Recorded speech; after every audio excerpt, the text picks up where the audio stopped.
with the rise of anti-Semitism abroad and around the world, I think it's clear that now more than ever, it is important for allies of the Jewish community to stand up for their Jewish brothers and sisters.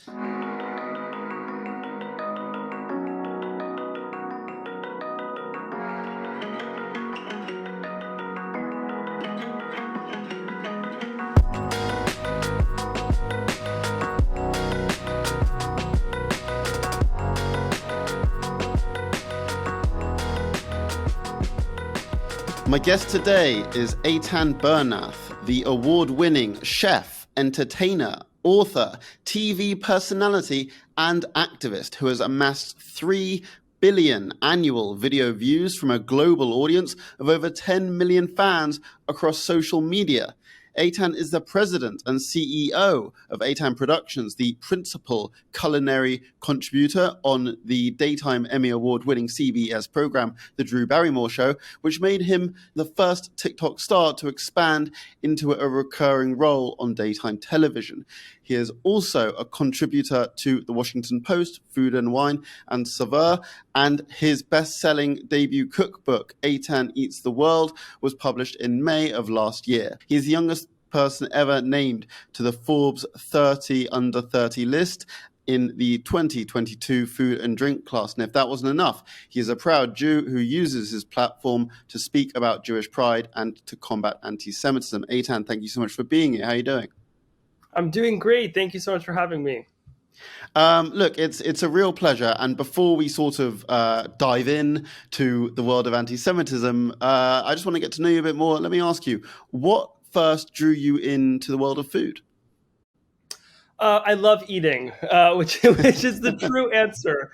I've always just loved food. I've loved eating food. I've always appreciated since I can remember as a young kid. Like, I didn't just eat food to live. I lived to eat.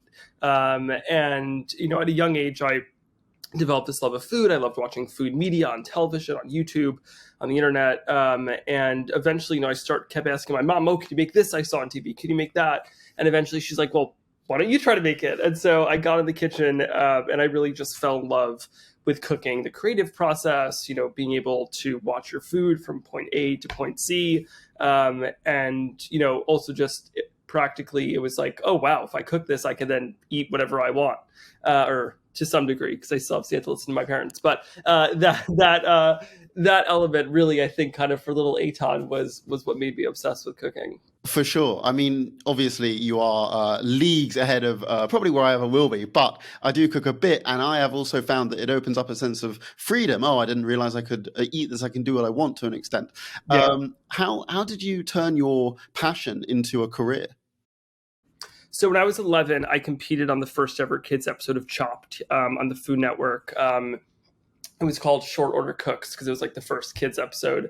And at that point, cooking was just kind of my obsession, my passion. After competing on Chopped, I started doing cooking demonstrations around the US.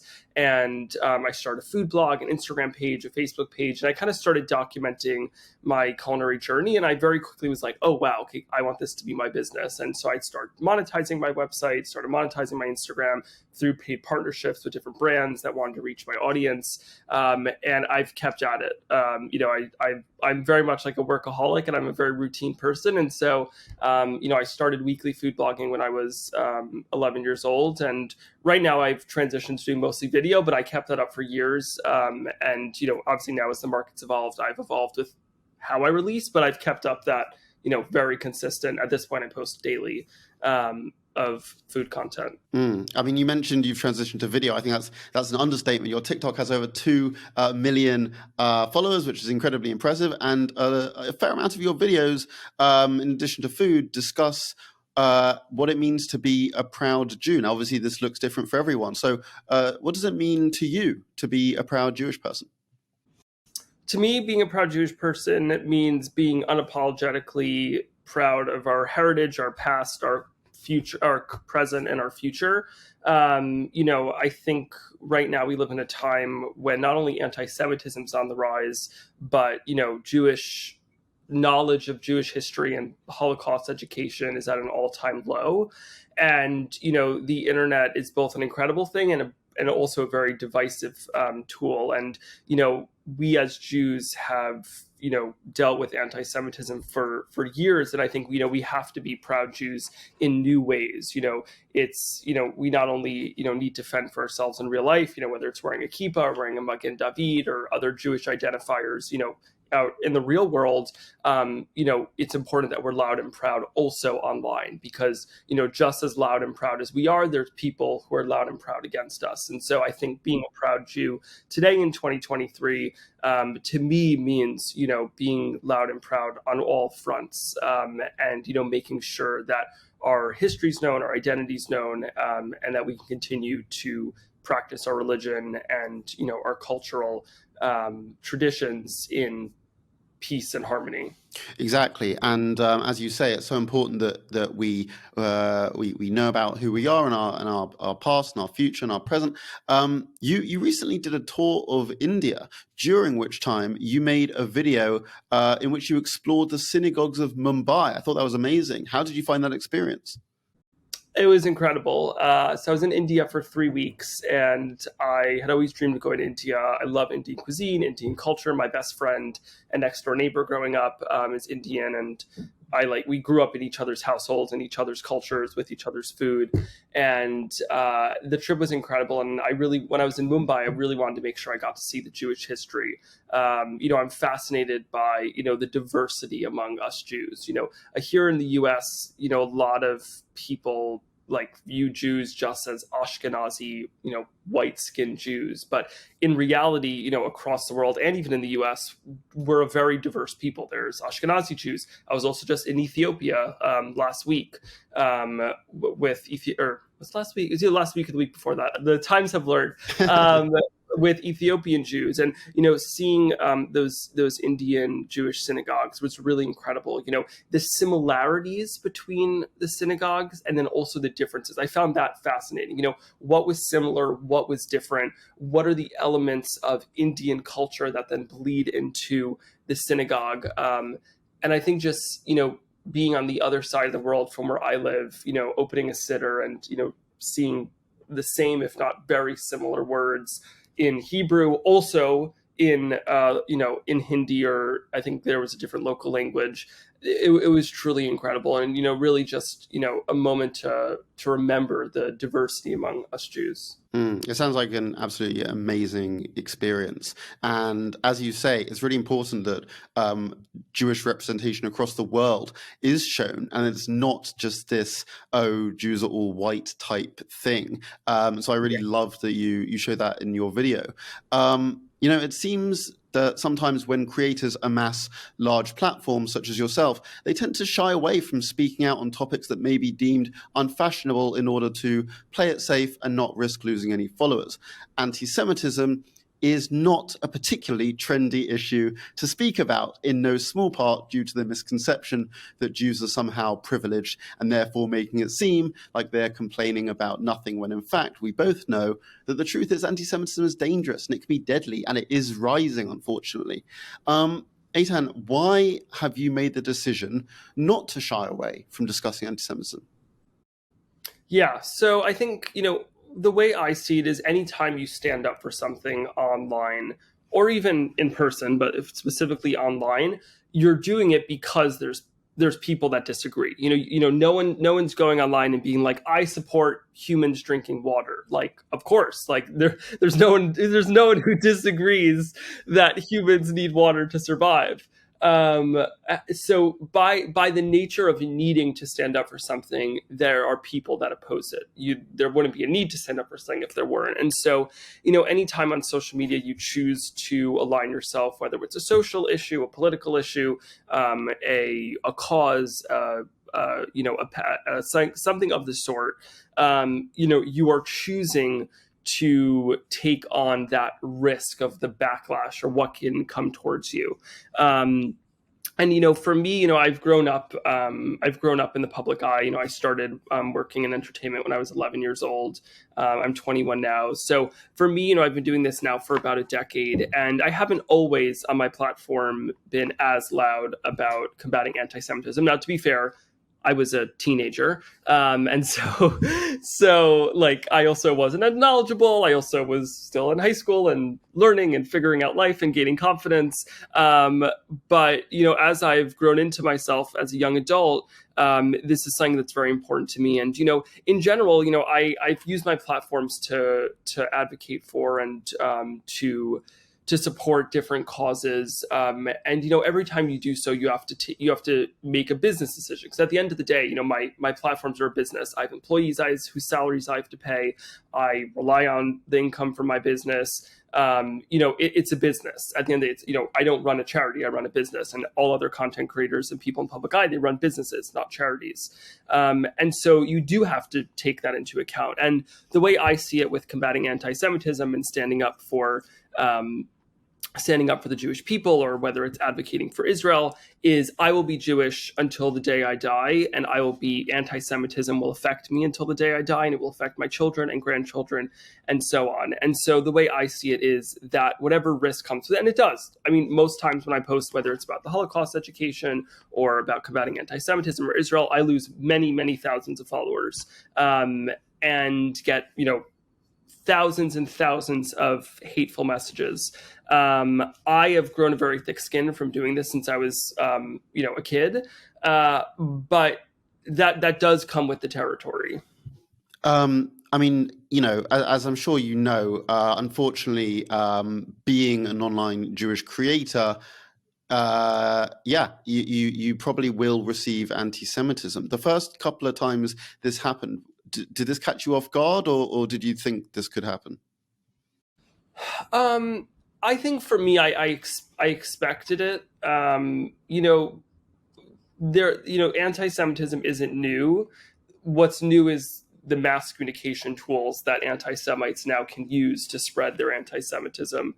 But the way I see it is, I am 100% of the time okay with the ramifications that come with me posting on social media in support of my fellow Jews and combating anti-Semitism, because that hate exists out there. And I think when I receive that, it's not something I take personally. It's it's a large, systemic, ginormous issue that is perpetrated by all sorts of things, whether it's media, whether it's fictional stories that portray Jews negatively, whether it's, biased media when it comes to Jewish stories or Israel.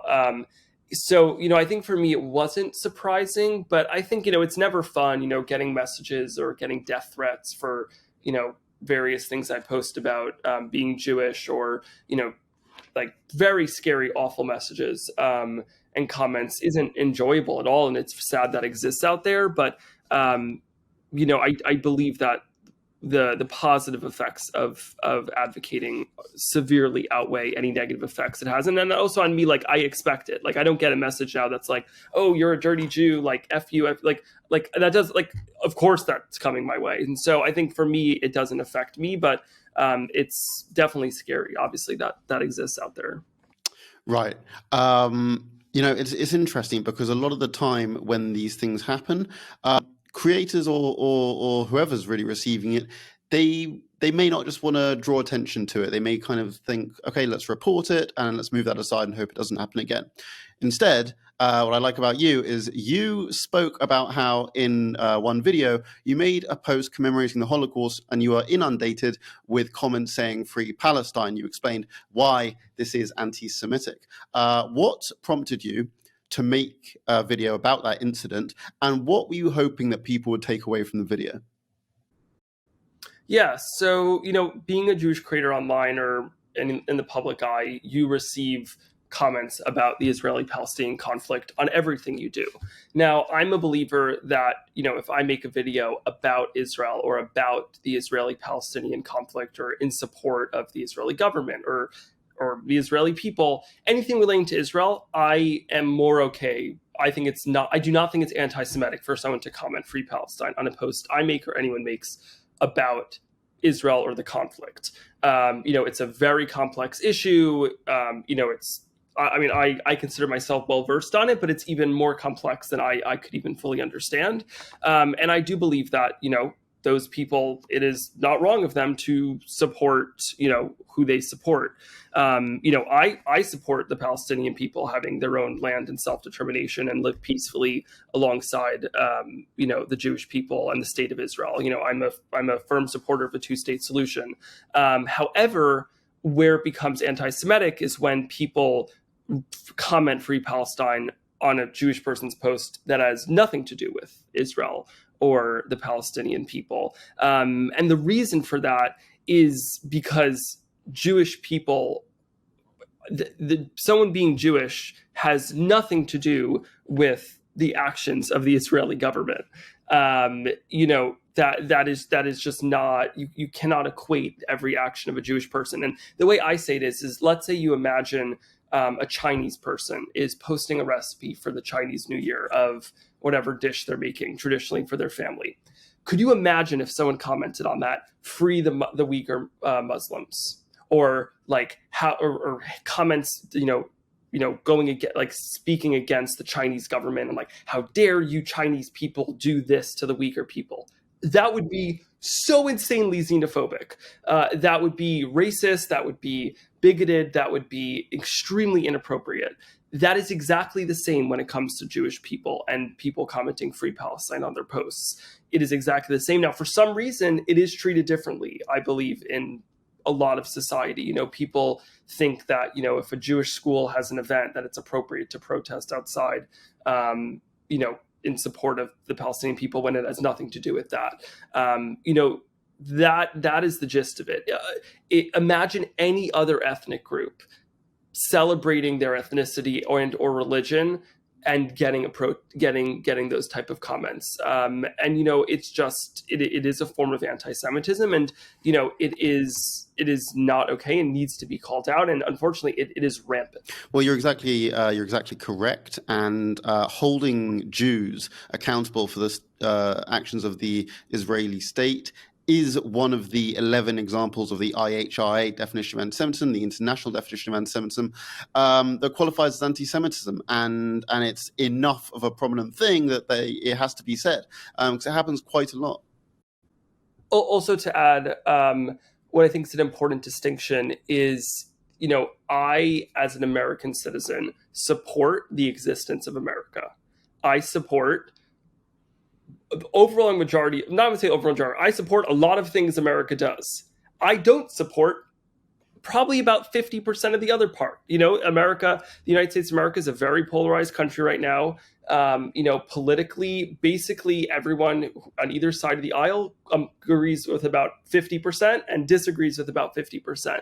And, when it comes to Israel, I wholeheartedly support the state of Israel and the existence of the state of Israel. I believe the state of Israel needs to exist for the existence of Jewish people and security of Jewish people around the entire world. And as a Jew living in the US with rising anti-Semitism, it makes me feel safe knowing that Israel exists. And if, God forbid, the United States, which I don't believe it will, but if the United States ever got completely unsafe for Jews to live in, or as many countries, I was just in Ethiopia, and it is not safe for Jews to live in Ethiopia. They are discriminated against in Ethiopia. They are able to move to Israel. And so I unwaveringly, unapologetically support the existence of the state of Israel. Do I support every single thing the state of Israel does? Of course not. There is not a country in the world that probably anyone supports every single thing that country does. However, when it comes to Israel, there's an absolutism that is, used in discourse online, that if you support the existence of Israel, then that means you support every single thing the Israeli government and the Israeli military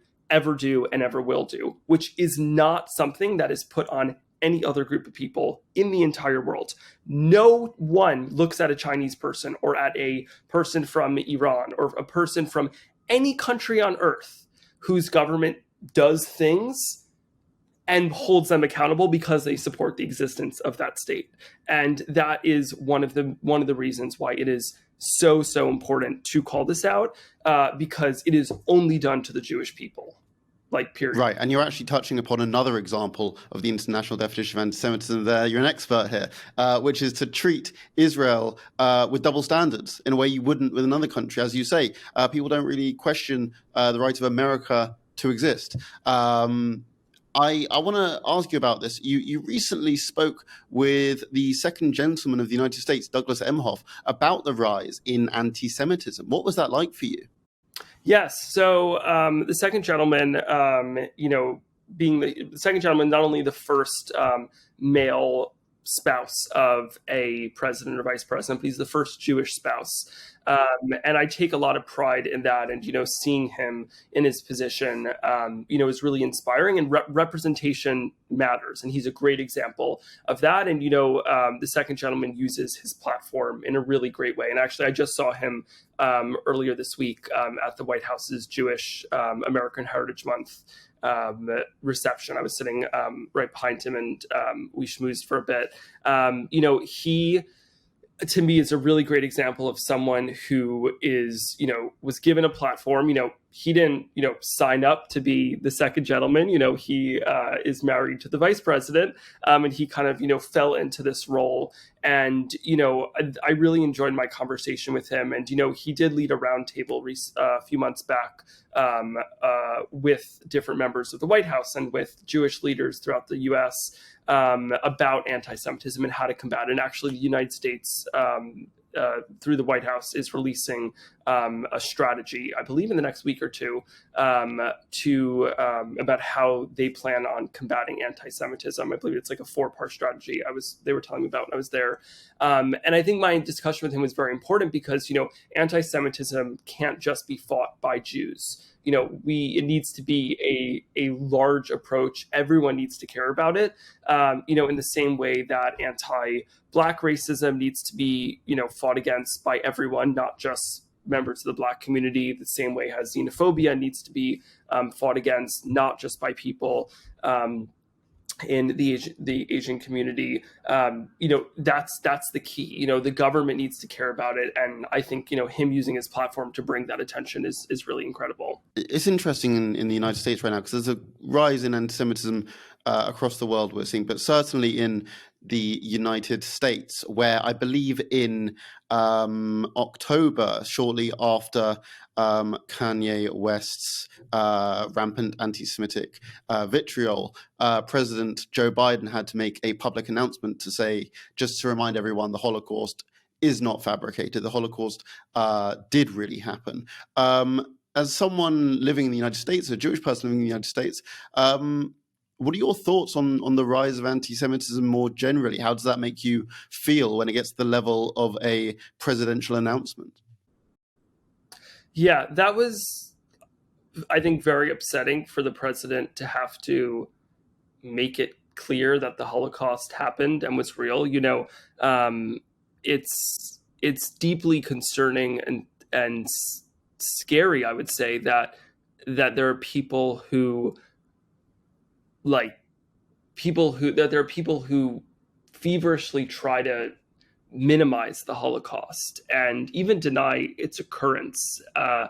And that's just a tool to justify anti-Semitism and make it okay. It's like, oh, they didn't actually go through this. That's why Holocaust education is so important. People throughout the US and abroad need to know what happened to the Jewish people. Obviously there have been other genocides in the world, but the Holocaust was very unique in its systematic nature.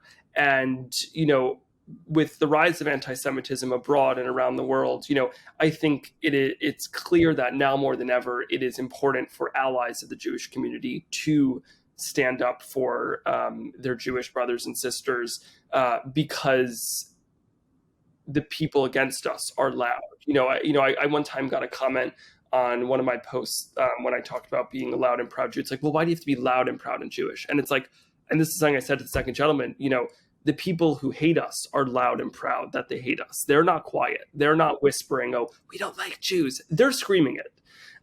They're screaming it from the rooftops. They're blasting it online. They are fighting. They're working every day to try to convince other people to hate Jews and to spread Jewish hatred towards Jewish people. And, I think that, Jews we've always dealt with this, but I believe what's making this point in history unique and uniquely bad is now that the internet exists, is that misinformation, whether it's Holocaust denial misinformation, whether it's, anti-Semitic tropes, conspiracy theories, can spread so rapidly. Within seconds, someone can post something on their phone and it can be viewed by millions of people in the next few minutes. That, I think, is the key. And I think that that's why we need to use that same technology that the anti-Semites are using to do the opposite. We need to be loud on social media. We need to use those same channels and methods they're using to reach people and kind of, stop that bullet of bigotry. Before an unknowing person who knows nothing about Jews reads online, oh, the Holocaust didn't happen? Oh, really? Jews control the world? Who that's what they're reading, and maybe they don't know that maybe their literacy and what's true, what they read online is low. We need positive representation of Jewish people and Jewish and true information about what the Jewish people have gone through in the Holocaust. That's what they should see first, not misinformation. Oh, I apologize. My cats are having a fight. Guys, are you passionate about anti-Semitism? They are. You I have to apologize for bringing cats on the podcast. Always welcome. Doja, do you combat anti-Semitism? Oh my God, oh my gosh, what a cute cat. Doja is very passionate. Named after a Jewish, Doja Cat is actually Jewish, and this Doja Cat is Jewish. Oh, I love it. I love a passionate cat about anti-Semitism. Well, that's great. Look, we've spoken quite a bit about some of the unfortunately nasty comments that you have gotten. But let me ask you, in response to your videos about being a proud Jew, and even the ones about anti-Semitism, have you received any comments of gratitude or of hope from Jewish people or even from allies?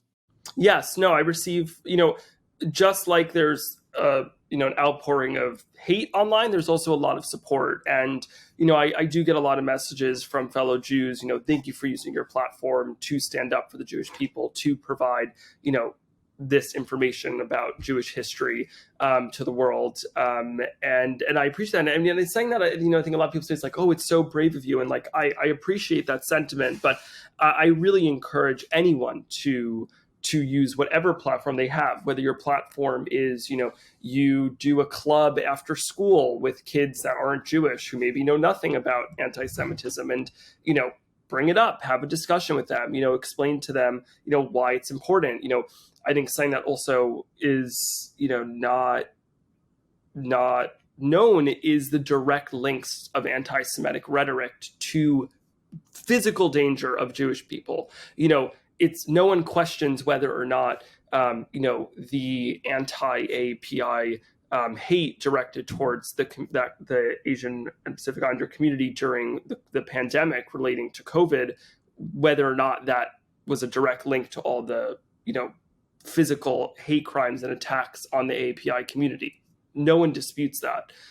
But people do dispute that anti-Semitism leads to direct physical violence, whether it's the shooting at the Pittsburgh synagogue, whether it is the wide amount of physical attacks on visibly Jewish people, whether you are, whether you have 10,000 followers on Instagram, whether you have 40 followers on Instagram, whether you just are schmoozing with someone that like when any opportunity you can. And, it's obviously, for me, it's easy to reach people. I can right now open my phone and post something to reach millions of people. But, the grassroots efforts are, I would even argue, more important than what I do. Wow. It's so interesting because I can't help but feel that what you do in terms of, you're a chef and you post a lot about food, there are links subtly to anti-Semitism. For example, the impact that anti-Semitism has had on the food that Jews eat today. For example, matzah, directly born out of fleeing persecution. What do you think about the relationship between Jewish food and anti-Semitism? Is this something you've considered before? Yes. It's actually something that I've, not funny, but, sometimes, when I'll cook food that I not grew. Oh my God. I didn't grow the food. I actually do grow food. That's my garden. But food that I ate growing up, because, the history of Jews is that, we've kind of throughout world history, we've lived somewhere, Then we've been persecuted, kicked out, forced to live somewhere else. We move there. We have a good few years. Then we're kicked out again to another place. And we've been kind of just pushed out all throughout the world.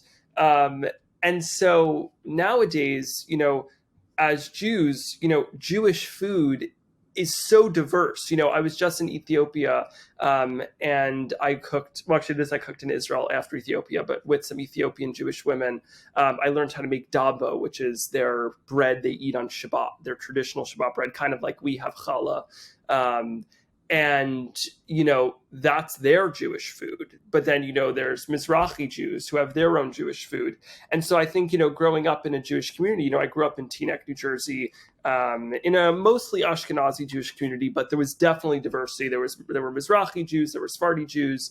There was diversity among the Jews that I grew up with. A lot of food that I consider Jewish food is, Middle Eastern food and food that, whether Israeli people in the community eat. And so sometimes when I'll post food that, I traditionally eat, you'll get comments sometimes on it's like that, like Jews stole this food, or like, if you make Israeli food, a very common comment you'll get is like Israelis stole Palestinian food, or like stole this food. And it's like, actually, we live there also. Now, I may not have lived there, but the Jewish people have, and it has become part of our culture because we live there. And also, we're forced to assimilate. And so this idea of Jews, assimilating via food, often online I find there are people that are like, Jews stole this food, Jews stole that food. And it's like, it blows my mind because the history behind it. It's the same reason when people are like, well, so many Jews are in media. Where do you think we were allowed to work when we moved to the U.S.? We weren't allowed to work in most other industries. We were allowed to work in entertainment, and now you're mad about that. Right. And so it's saying that it's I wouldn't say it's funny, but I would say it's ironic that a lot of things that anti-Semites will say negatively about Jews, we didn't even choose.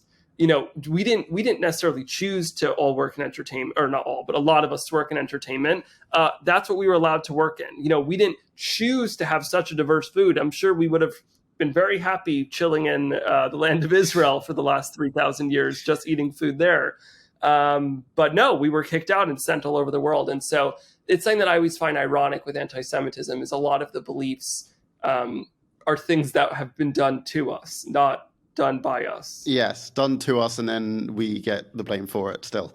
Yeah.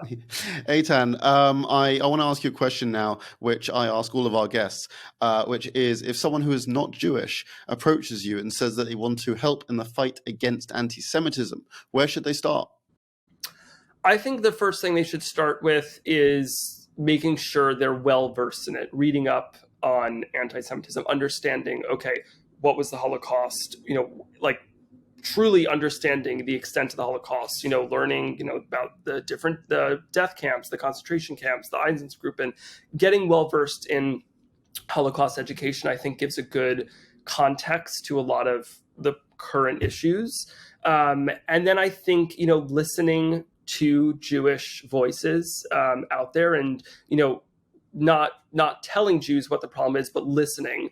And then I think just, being an advocate, showing up for Jews, when, there's a mass shooting at a synagogue, God forbid, hopefully there never will be another. But, when there's an attack on the Jewish people, whether it's physical or verbal, showing up for your fellow Jews, whether it's in person at a protest, whether it's online on social media, I think just showing up is important. There's a lot of different, marginalized groups that, people are very quick to post support of online. And I think the Jewish people are not always on that list of people that, a lot of people quickly post about. And I think just simply showing up and being there, for your Jewish brothers and sisters, I think is very important. And I think the main thing is just, getting well-versed in it. Knowledge is power. I think just simply showing up and trying to be as knowledgeable as possible is what I would say, because that knowledge can empower you to, make other people allies and help educate other people to, support the Jewish people. Absolutely. And if anyone is looking for a good resource on anti-Semitism, I would like to suggest antisemitism.org. That is our website. Please go to that to learn more about anti-Semitism. Now, Eitan, before we leave, please tell the listeners, what have you got going on? What have you got coming up? And where can people find you? Yes, so you can find me anywhere on social media at Eitan, E-I-T-A-N. On Twitter and Facebook, it's Eitan Bernath, also my last name, so E-I-T-A-N-B-E-R-N-A-T-H. Right now, I just got back from my trip to Israel and Ethiopia, and so I'm excited to spend the summer here in New York City. And I haven't done too much normal cooking content in a while because I've been doing a lot of travel, so I'm excited for that.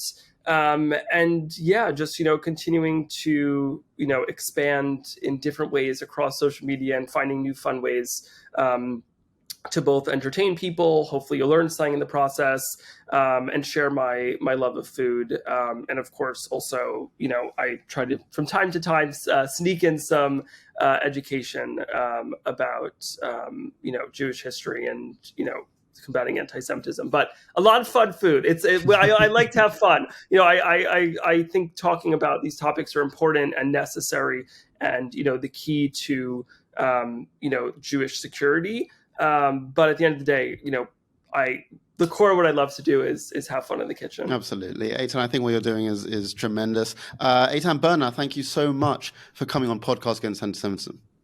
Thank you for having me.